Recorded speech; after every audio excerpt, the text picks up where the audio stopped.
Paul's letter to the Galatians is our first epistle from the Apostle Paul. And I don't think there would be any argument with this statement, but this is the harshest epistle from the Apostle.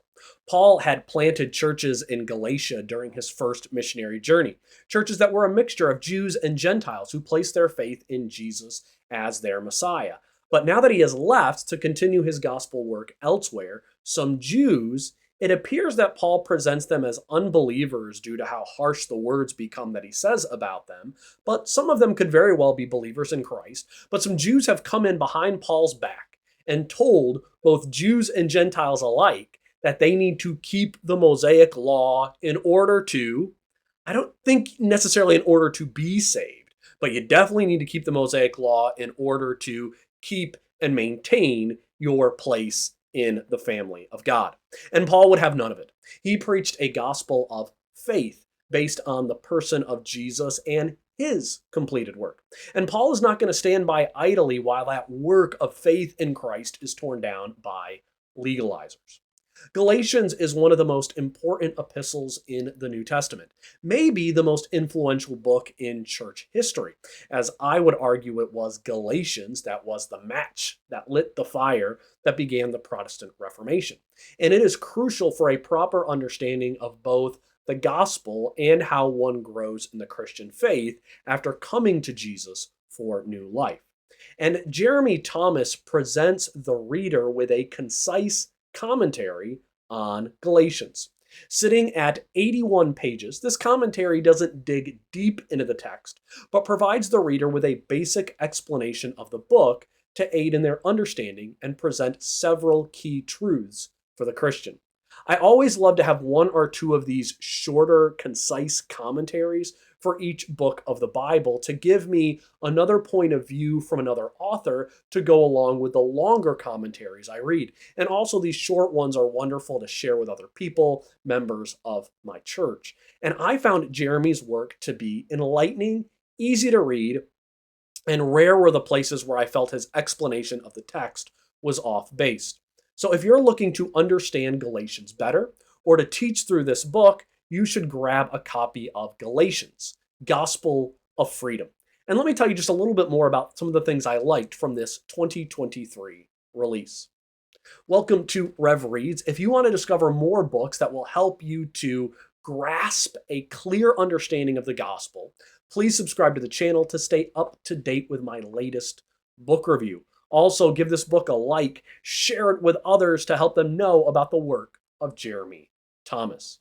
Since this is a concise commentary, the reader should expect about one paragraph of explanation for each verse in the book of Galatians. So again, nothing in depth, but I would say still helpful.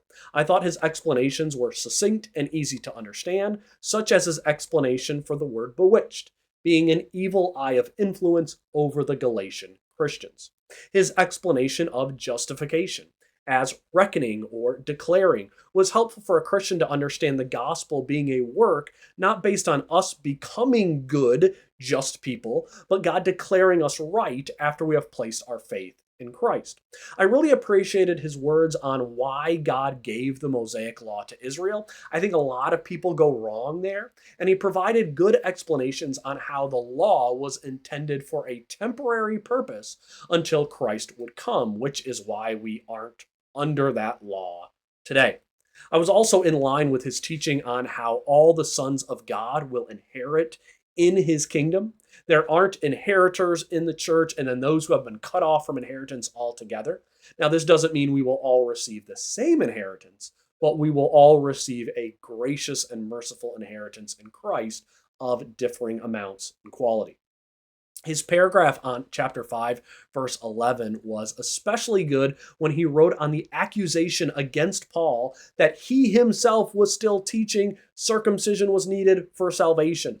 And then Jeremy went on and explained why Paul encouraged Timothy to be circumcised. It wasn't that Paul believed Timothy needed to be circumcised in order to be saved, but Timothy did need circumcision in order to have access to witness to Jews during Paul's missionary journeys. So there was a simple, practical reason for Timothy's circumcision, which was If Timothy wanted to go where Paul was going to go to share Christ with the Jews, the cost of entry into those places to share the gospel with the prejudice of the Jews was circumcision. Timothy didn't need it for salvation, but instead access to share the gospel. I also liked when he wrote on the battle with the flesh and the spirit in chapter 5, that the new covenant is contrasted with life under the Mosaic law. Some covenant theologians teach that the Mosaic covenant and the new covenant are both parts of one larger grand covenant in the Bible. But I just don't know how that can be supported in light of the contrast that Paul brings out in this book between the two. And so I'm glad that Thomas brought them up in his commentary. His writing on spiritual growth and the fruit of the Spirit was also a helpful response to a common teaching throughout the church that spiritual growth is inevitable once someone believes in Christ. All those who believe in Jesus will certainly persevere in faithfulness. But that just can't be supported based on what Paul says in Galatians and producing the fruit of the Spirit. We must walk in the Spirit. We got to abide with Jesus. We also need to be patient with our own struggles as we grow in Christ. The Christian will their entire life, you will always walk around with the flesh, the old man hanging on at every turn.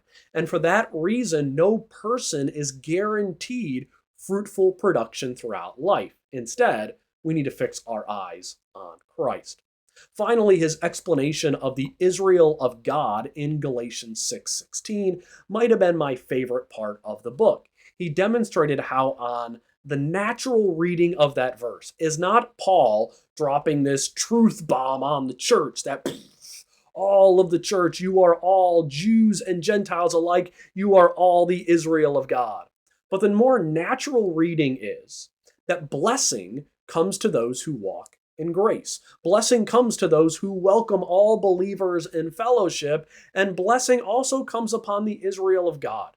That is those Jews who live under the same grace and under the same welcoming spirit. It is a commendation, a praise for the Jews who are faithful in grace and not dragging people into legalism.